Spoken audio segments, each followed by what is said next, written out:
Welcome to the Compassionate Capitalist Show. Here's the thing. Cash flow, skilled resources are critical as a business grows. Your business can't grow if the CEO is wearing all the hats.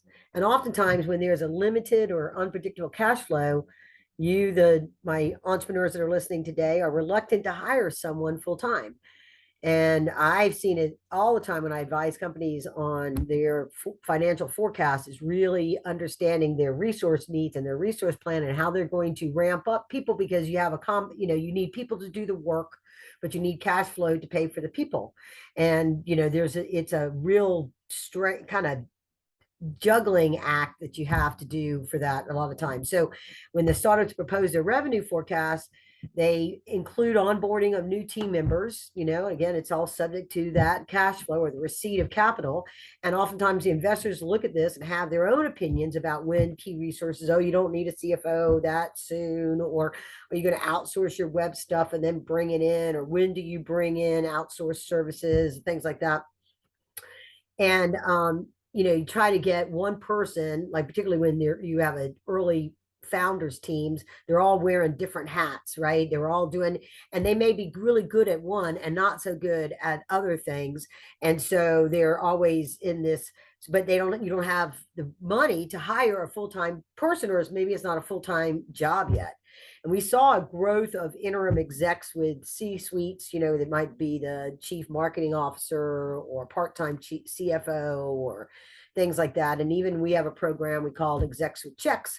And that's when an executive puts money into a company to not get paid that money, but they get equity, and then they do a job part-time. One of my investors for years, that's how he would be a part-time CFO for the companies that he had invested in, so that he would be there one day a week or something like that until they got big enough that they needed somebody that could be full-time, and then he would work himself out of the job. So that was the way he worked. So the other thing I wanted to bring up before I'm getting ready to introduce my guest, Kristy's over there smiling, so sweet for any of those that are watching on YouTube right now. But so most people think of virtual assistants as a remote part-time administrative help, but it really has completely changed. And it's not, if you think about all the things that businesses will outsource, that is really, in effect, all virtual resources assisting the company to achieve or accomplish certain things that they're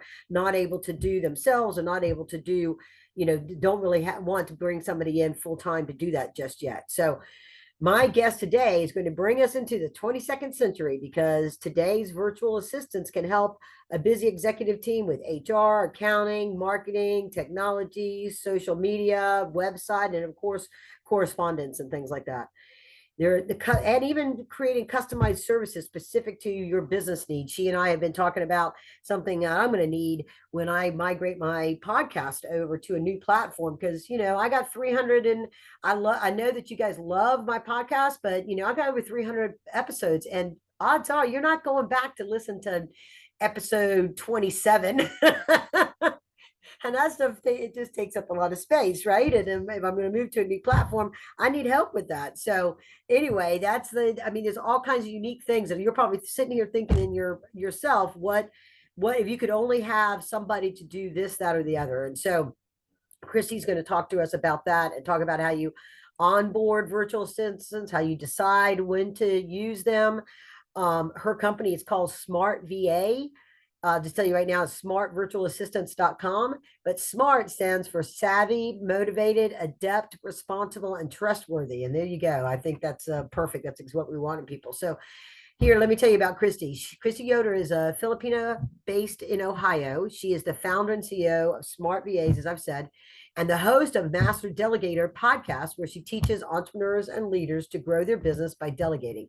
Kristy started out freelancing as a virtual assistant with an emphasis on digital media, and applied the same practices, growing through strategic use of virtual assistants, and went from 0 to nearly 7 figures in revenue. And since 2020, she has created a team of over 70 assistants with a broad range of skills and offerings, and has helped more than 200 small business owners with their resource needs. Kristy is passionate about helping stressed and overwhelmed, that was me, I'm stressed, overwhelmed business owners get their time, freedom, and life back while running a growing, a successful business. So welcome to the show, Kristy.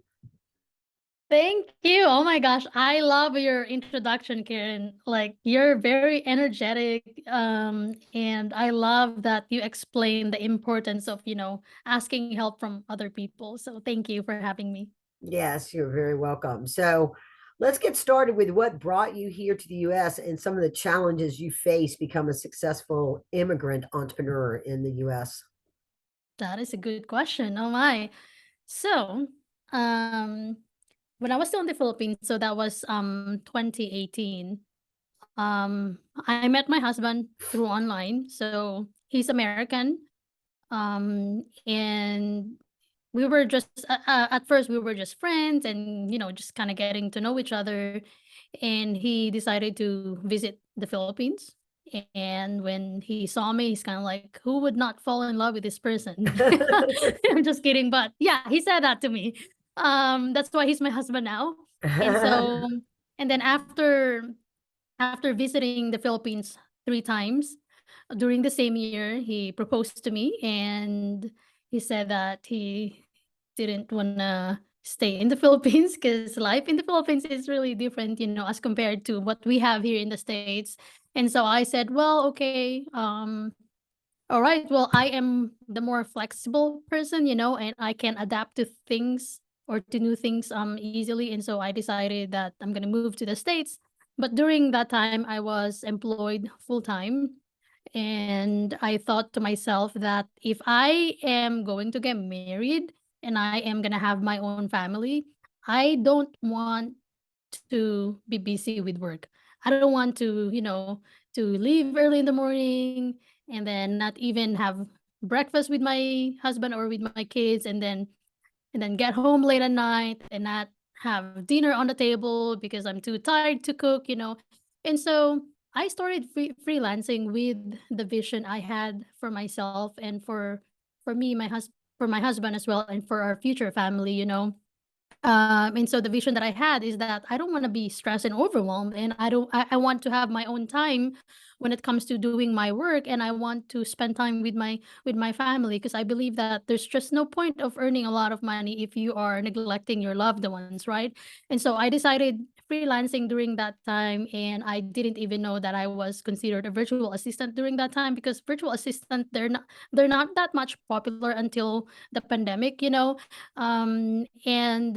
so when I moved to the States, I got so overwhelmed because just how I am, just how my personality is, like I can talk to different business owners, I can network with people, and I can easily connect with them. Even though I'm from a different country, it's not that hard for me to connect with people. As far as I know, maybe other people don't feel the same way when they talk to me. But yeah, I got along with a lot of people, especially business owners here in the States, and they love what I'm doing, and they asked me to do their projects, some of their tasks, and I couldn't say no during that time. I was saying yes to all things, and I got stressed and overwhelmed, and I didn't know how to overcome that during that time until I thought of reaching out to my friends in the Philippines who were during that time also freelancing. And so I reached out to them to help me out with some of my projects, and then I decided to hire a full-time VA to help me out with the business. So that VA started as my salesperson, and she is now going to be my COO.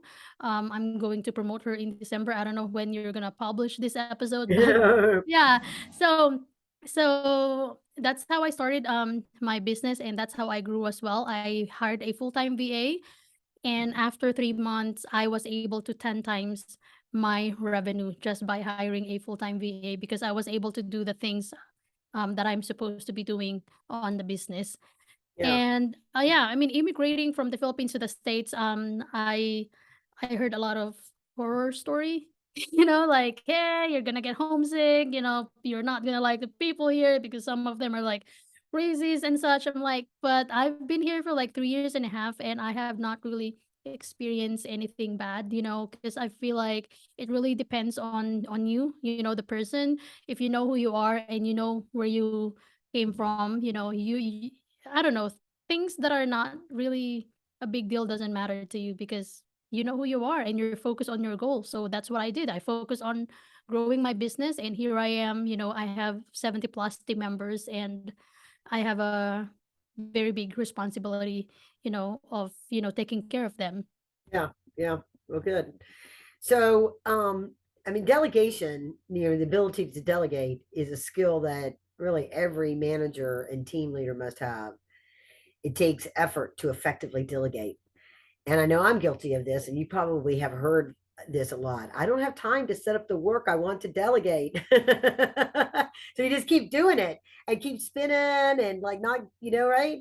So how does a busy business owner, entrepreneur delegate effectively and become a master delegator? Yeah, I mean, if I'm being honest, it's not really easy, because you got to change your habit and your mindset as well. But I think if you really want to be effective in delegation, you have to know your why. You have to know your vision for your business, because if you don't know why you're doing what you're doing, if you don't know what your business is going to look like after 5 years, you're not going to be really motivated to delegate to other people, because you don't have growth mindset. And so I'd say that if you really want to be a master delegator, you have to start with your why are you in the business? Why did you start your business? And write down your vision for your business. How do you want your business to be in a few years or in 5 years? And then after that, you have to write down your goals. What are the things that you need to do in order to get to where you want your business to be? And once you have your goals, then write down the tasks, the things that you need to do, like specific things that you need to do. And that may include, starting a podcast or being active on social media, those different things. So you have to take inventory of your tasks, of what you're doing or what you need to do in order to achieve your goals. And once you have all those tasks down, you need to segregate them or divide them into different sections or categories. So the first thing that you need to do is to know what are the tasks that you enjoy doing and you are good at. So those tasks that you enjoy doing and you are good at, those are the things that you need to be doing most of the time. And second, you need to know what are the tasks that you enjoy doing but you are not good at. You only need to do those tasks 10% of the time. I believe that that us entrepreneurs, we are good at different things, but that doesn't necessarily mean that we enjoy doing them, because we we only need to work on things that gives us, passion and fuel and joy. So it doesn't make sense working on something that you hate and you're not good at. And so that's why I have this specific strategy in order for you to like really do what you love and at the same time, grow your business. So the third category is, the task that you don't enjoy doing and you're good at, delegate that 90% of the time. And the last category that you should know when you segregate your task is the task that you don't enjoy doing and you're not good at, delegate that 100% of the time. There's no even question asked. You should not even question yourself, like, do I have to delegate this or not? The task that you don't enjoy doing and you're not good at, delegate that 100% of the time, because you're just killing yourself slowly. Don't torture yourself by forcing yourself to do the things that you're not good at and you don't enjoy doing, because it will suck you out of your joy, your energy, and your resources as well. Find people who can do the things that you don't enjoy doing and you're not good at. And then do you have a sort of an onboarding process that way for people to sort of figure out what kind of virtual assistant help that they need and how to engage and offload, creating the systems that's going to be handling, that stuff over? Because it seems like, it's easier to know I don't have money for a full-time person. And I've got all this stuff I need to get done. So, but I don't even know where to get started. So is that part of your onboarding process where people will be like, oh yeah, tell me what your pain is, and then you help them figure out how to solve it?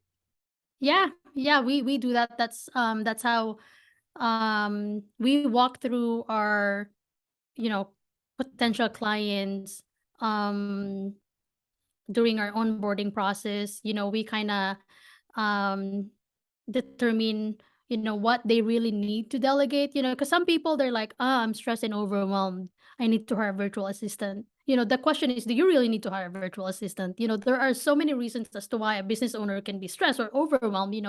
One thing is maybe your environment, maybe your house is very, cluttered and disorganized, and that can easily make you, stressed, but we determine if a business owner really need a virtual assistant, or if that business owner needs a business coach, because virtual assistants, they are very task oriented. And so when you decide to hire a virtual assistant, you need to make sure that you have your systems in place already. You need to make sure that you have your standard operating procedure, or at least instructions on how to get something done, the way how you want it done. If you don't have those things yet, then maybe you need a business manager, or maybe you need if you don't have a strategy yet, maybe you need a marketing strategist or a business strategy. So you have to keep in mind that virtual assistants are there to implement your strategy, to implement your business plan. Your virtual assistant, it's that person is not going to be your business coach or your strategist. They are very task oriented. Right. So then, I mean, it is like when we talk about onboarding, but one of the things is sort of in general, maybe through they're not necessarily working through you because there's independents out there, or they might find them through some other kind of job board or something like that. So, what's sort of the protocol for hiring and firing a virtual assistant with respect, right? Because people can fire really easy. It's easy to fire somebody and not be respectful in that process, Yeah. setting the expectations, and then if it's not a fit because they need to go do something, they need to do something else for somebody else, or maybe their skill set that you thought they had wasn't really quite what you needed for that particular project or something like that. Yeah, yeah, that's a good question. Let me just get back to what you mentioned earlier, that different virtual assistants, they have different skill set, and even virtual assistant agencies, they provide different services. So for my agency, we are very task oriented. We don't provide strategies and create SOPs for our client. But there are other virtual business managers out there who consider themselves as virtual assistants that can help you with strategies and also with creating SOPs. But the thing is, they don't they don't do the task for you. You're gonna have to find other virtual assistants, to implement the strategies that you have. And so when it comes to hiring virtual assistants during the onboarding process, you have to really make sure that when you hire a virtual assistant, you have to make sure that you prepare yourself, the questions that you want to ask your virtual assistants. And I suggest that you prepare questions that are non-negotiable to you. Like for me, my core value is something that is non-negotiable to me. So I have prepared like 5 to 10 questions pertaining to my core values. And I ask those questions to make sure that the virtual assistant is the right fit to our company culture. So make sure that your VA is the right fit to your company, to your culture, and believes in your mission and your vision.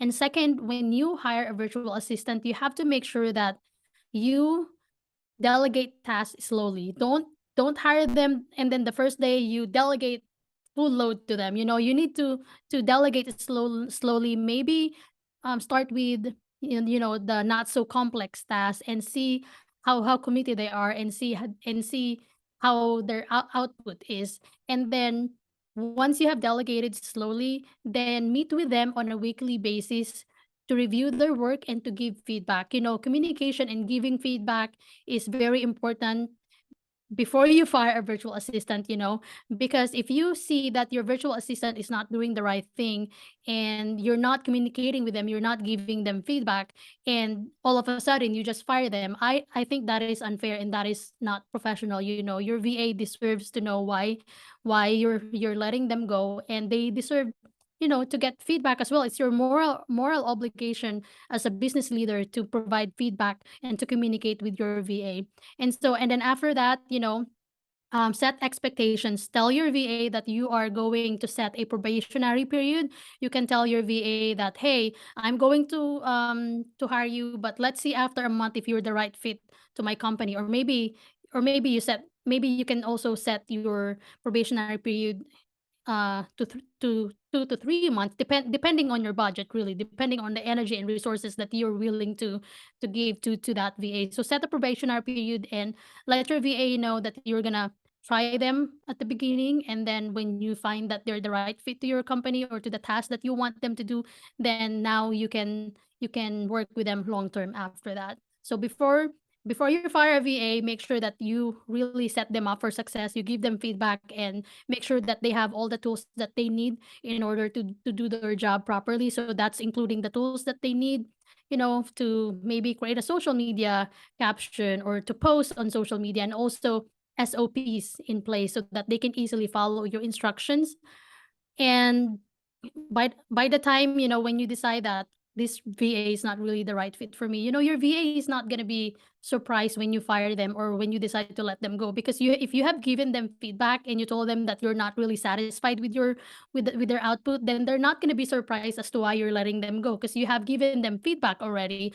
But I suggest that when you let a VA go, talk to them on Zoom or call them and then explain to them the reason why you're letting them go, and then wish them all the best.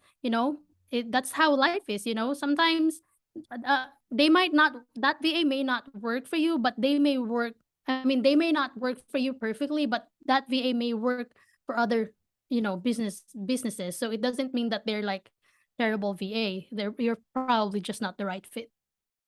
Yeah, yeah, sure, sure. Um, so, part of the whole thing of, we know what we often know that it's a good use of virtual assistants or interim sort of things when you're starting up and you're bootstrapping, and you can, you know, have somebody be, part time, because everybody's so busy. So social media or marketing, email engagement becomes the last thing that they do, because they're trying to, do other stuff, but close things. So it gets, and then it becomes stale, or you lose contact with your prospects that you have, because it was a also ran like a sort of like, oh yeah, do this too, Joe, or whatever, right? And people, it just doesn't get done because they're doing the thing like you talked about earlier, the thing that they're passionate about, the thing that they're good at, right?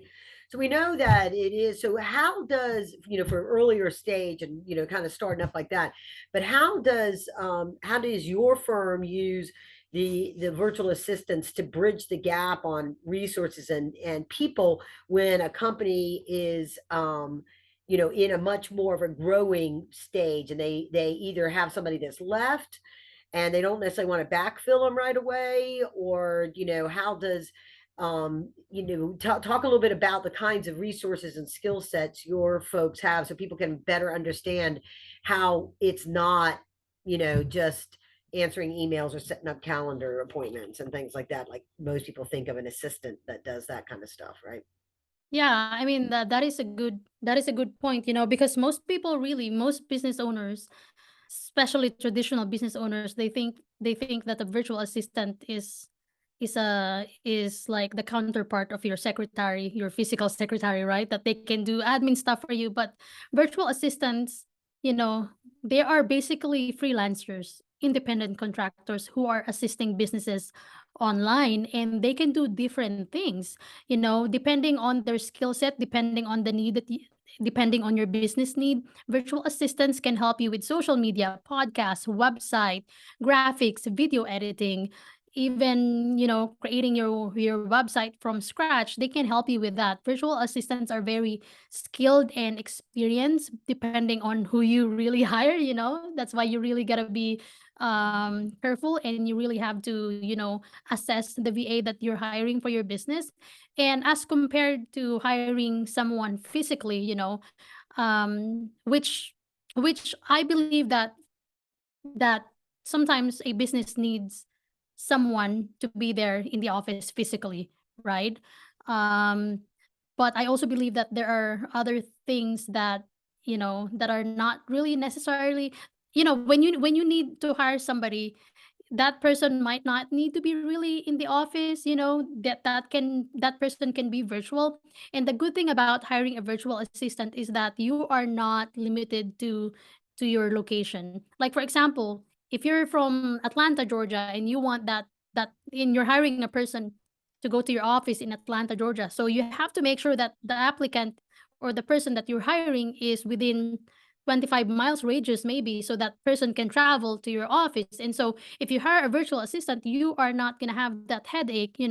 It's like you'd be able to look for talents all over the globe. You're not limited to only like maybe 100 people in Atlanta, Georgia.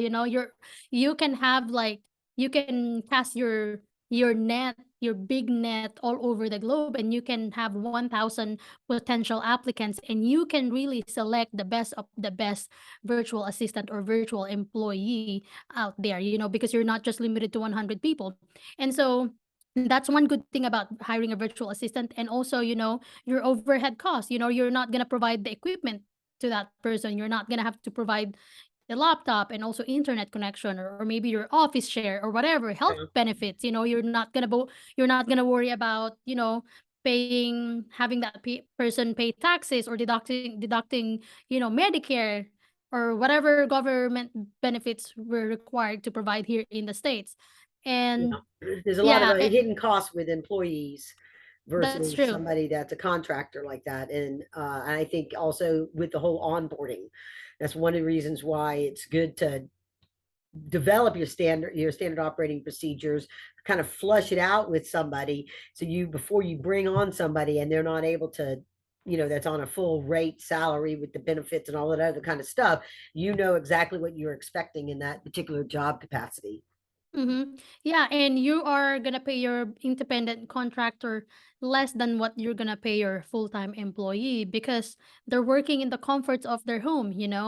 And maybe you would also wanna look for someone overseas, which will be more, cost efficient as compared to hiring somebody in the United States. But again, it's totally up to the business owner, where they are at in the business and how much their budget is. I'm not a, I although all my team members are from the Philippines, I also would like to help our fellow. I mean, I'm not American yet, but I want to say fellow Americans or fellow whatever. I don't know what to call them. Americans here in the States, have, how you even people, workers here in the States, they need help too. So that's why more and more people are also um, choosing to work from home, because they also want to have freedom and flexibility, especially in the culture, in the situation that we are in right now in the States. People, they don't want to go back to the office. They want to work from home, at the comfort of their homes. Yeah. So as we start to wrap up, anything that we haven't talked about that you'd want our listeners to know? Yeah, I mean, I just want to say that when you hire a virtual assistant, don't expect your VA to scale your business overnight.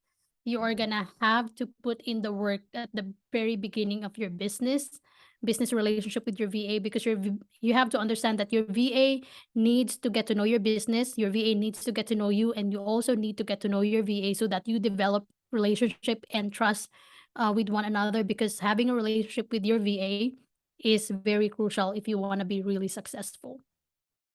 Very good. That's a great note to end on. And again, everybody, please go get more information and connect up with Kristy at smartvirtualassistants.com.